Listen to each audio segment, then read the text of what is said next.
It was exciting, chasing a story and calling sources and figuring out what's true and then crafting a beautiful script. Tighter, tighter, tighter, get a better soundbite. Get a better video element, better sound. How are we gonna open it? How do we ease them in? What's the moment where we emotionally connect with the audience? What did you make them feel? Is it balanced? Did you offer the rest of the story? Are you biased? Are you taking them too much this way? I loved all of that. I was living in Chicago and I was taking a guitar class, and it just so happened that a gal in my class was a journalist. She was a producer for the NBC O&O out in Chicago. And I only knew that because the space shuttle Columbia blew up and she missed guitar. I'm like, we never talked about our jobs. I said, where were you? She said, I'm a journalist. And I said, oh, you know what? Can I buy you a cup of coffee? And she said, that sounds like someone who's interested in a career change. And I said, maybe. So we went out, we started talking about it. The more I talked about it, the more she gave me hope.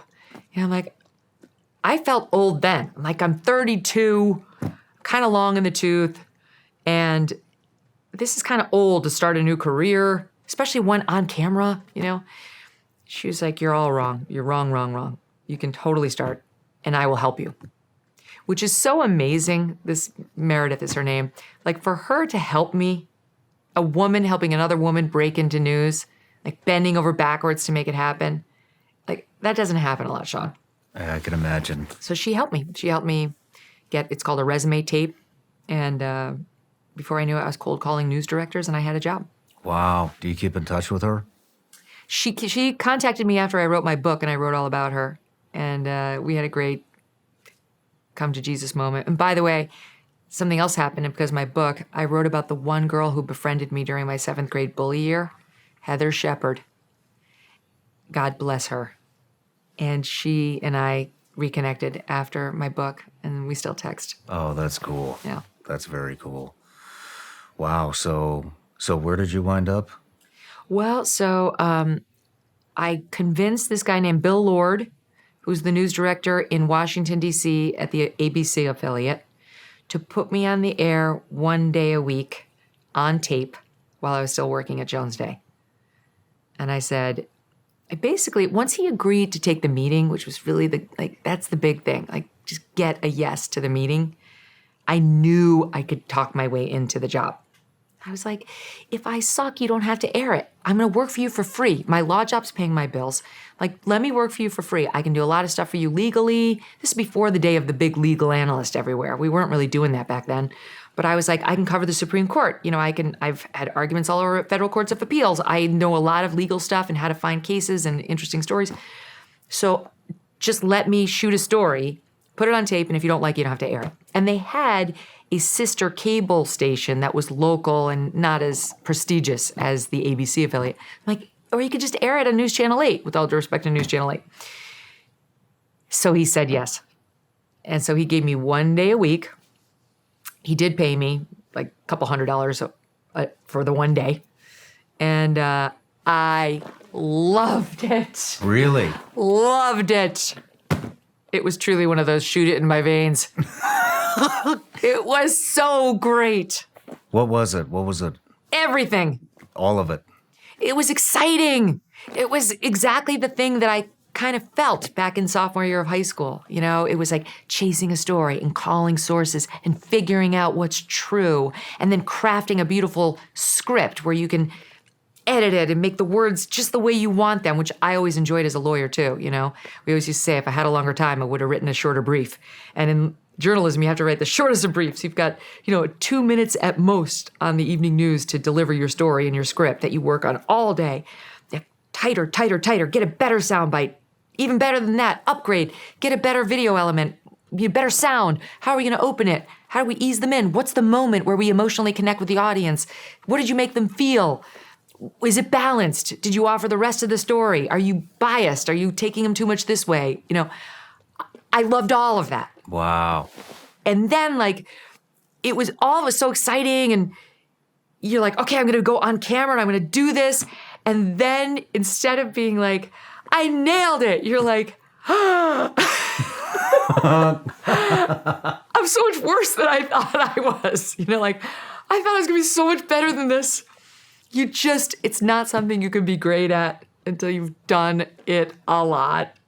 So in the beginning, you just have to hold on to the promise of it being great in the final product and be humble as you row. Do you remember what your first brief was? First brief as a lawyer or first story as a First reporter? story. The very first story I had was I was supposed to work on a Friday. That was my one day. And Hurricane, what was her name? And I called Bill Lord and I said, well, you don't need me, right? Because I do like legal stuff. And my first day, and this is like a hurricane. And he said, if you don't already have rain pants, rain boots, a rain slicker, and a rain hat, you better get them, and I'll see you tonight at 5. I was like, oh my God. So I went, and it was crazy. It was like a scene out of broadcast news. I went into the control room, and I already have a potty mouth. I got it. Honestly, my Nana swore like a sailor, and all the lawyers I'd worked with swore like sailors. So I'm sitting in the newsroom, control room, and it's breaking news. So they've got reporters everywhere covering the damage of the hurricane and the blowing winds. Blah, blah, blah. There's this guy named Eric Hong who was freelancing, and they were like, get to Eric, get to Eric. And they'd say like, Eric, we're coming to you. And you could see him getting ready. He's getting ready. And somebody else made a different decision, like, no, not Eric, move on, whatever. And then, no, back to Eric, we're coming. And he'd get ready. No, forget it. And then the one guy goes, the executive producer, I later found out, goes, Eric, you're dead. WJLA fucked you. I was like, what's happening? Wow. But I loved it. It was so fun. It was dynamic and kind of sexy and exciting. Fast-paced, no holds barred, no...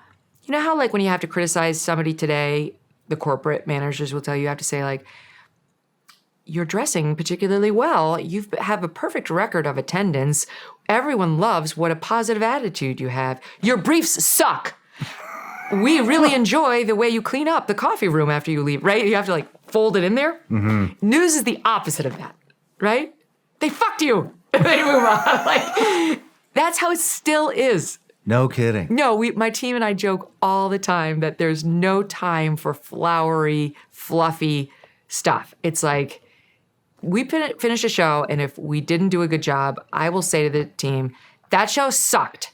That we didn't have the facts, we didn't have the soundbite, we embarrassed ourselves, that was not up to par, it's not what the audience expects. And they're like, yeah, and then we do better the next day. And then I was like, that one was perfection. Like, nobody cares. Nobody's like, she's abusive. Yeah. They're like, God, she's right.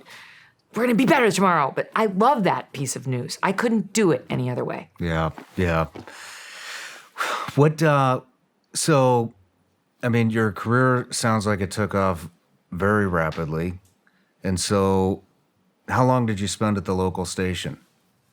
Part-time for a year. 9 months. When did they start paying you finally? Well, I was getting my $200 a day for those Fridays I was doing. And then he offered me a second day, which would mean I had to go part-time at Jones Day. No, he offered me a second day, and then he offered me a third day, which would mean I'd have to go part-time. So that was a big moment, because I was like really taking a step away from my law job. And I wanted to do it.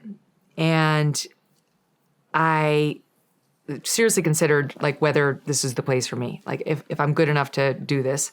Anyway, long story short, I went part-time with them, and then they offered me a full-time job. And that meant leaving the law altogether. How did that feel? Great. I was fine.